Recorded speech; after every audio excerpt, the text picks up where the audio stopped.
এই পরিকল্পনাটার আমরা নাম দিয়েছি শ্রমশ্রী। এককালীন ভ্রমণ সহায়তা সহ আমরা 5,000 টাকা দেব।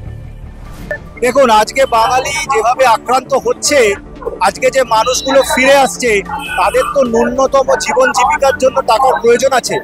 আমি সাধুবাদ জানাবো, ধন্যবাদ জানাবো যে মুখ্যমন্ত্রী তার সাথে ভেবেছে, তাদের কথা নিয়ে চিন্তা করেছে। তিনি তাদের জন্য খাদ্যসাথী কার্ড, তাদের জন্য স্বাস্থ্যসাথী কার্ড এবং 5,000 টাকা প্রতি মাসে ঘোষণা করেছে। যতদিন তারা চাকরি পাচ্ছে, চাকরি পেয়ে গেলে তো সমস্যা মিটে গেল, কিন্তু আপাতত এটা হচ্ছে সেই সময়ের জন্য। ঠিক আছে, আমার মনে হয় এটা ভালো উদ্যোগ, কিন্তু সবচেয়ে বড় যেটা ব্যাপার, যে বাংলা ও বাঙালির ওপর যেভাবে আক্রমণ নেমে এসছে বিজেপি শাসিত রাজ্যে, এটা অবিলম্বে বন্ধ করতে হবে। তার জন্য সারা বাংলাকে আন্দোলনের মধ্যে নামতে হবে। এই মাটি আমরা রক্ত জড়িয়ে স্বাধীন করেছি, আমরা এই মাটি থেকে যাবো কেন?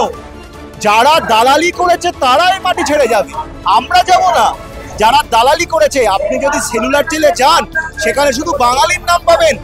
বাঙালি আর পাঞ্জাবির রক্তেই দেশ স্বাধীন হয়েছে, আর বাঙালি আর পাঞ্জাবির বুকের ওপর দিয়েই দেশ ভাগও হয়েছে। আর তাকেই আজকে বলছে তাকে কাগজ দেখাতে হবে, এটা হলো বড় ব্যাপার। মুখ্যমন্ত্রী তার জায়গা দিয়ে যেটা করছে ঠিক আছে, কিন্তু আমাদের সকলকে আন্দোলন করতে হবে, লড়াই করতে হবে, এটা অবিলম্বে থামাতে হবে।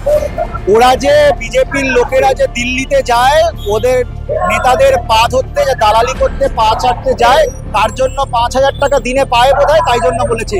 এখানে ওই যে নেতাদের দিল্লি যায় ওই পরিযায়ী শ্রমিকের কথা মুখ্যমন্ত্রী বলেনি। সাধারণ খেটে খাওয়া মানুষ, আমি জানি না কোন কোন দেশে বাস করে শুভেন্দু অধিকারী, অন্তত ভারতবর্ষে কোনো পরিযায়ী শ্রমিক দিনে 5,000 টাকা রোজগার করে আমি জানি না।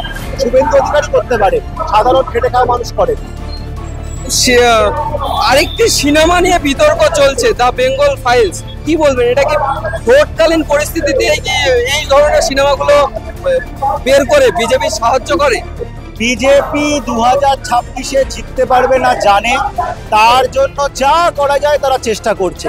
একটা লোককে ধরে এনেছে, যা পাচ্ছে। আজকে অভিনেতারা বলছে যে আমরা জানি না এই সিনেমার নাম বেঙ্গল ফাইলস, দিল্লি ফাইলস নাম দিয়ে আমাদেরকে করতে বলা হয়েছে এবং গল্পটাও বলা হয়নি। এবং তারপরে নাম পাল্টে এত বড় জোচ্চোর, বিজেপির লোক হলেই এত বড় জোচ্চোর হওয়া সম্ভব। এবং তারপরে যে গোপাল মুখোপাধ্যায়ের পরিবার, তারা বলছে মিথ্যাভাবে প্রজেক্ট করা হয়েছে, তারা কেস অবধি করেছে। তো কতটা জোচ্চোর, কতটা ঠগ হলে একটা মানুষ একটা অভিনেতাকে দিয়ে একটা সিনেমা দিল্লি ফাইলস বলিয়ে অভিনয় করিয়ে তার নাম পাল্টে বেঙ্গল ফাইলস করে দেয়? এটাই তো ওদের যে উদ্দেশ্য সৎ নয়, সেটাই তো প্রমাণ হচ্ছে এখান থেকে।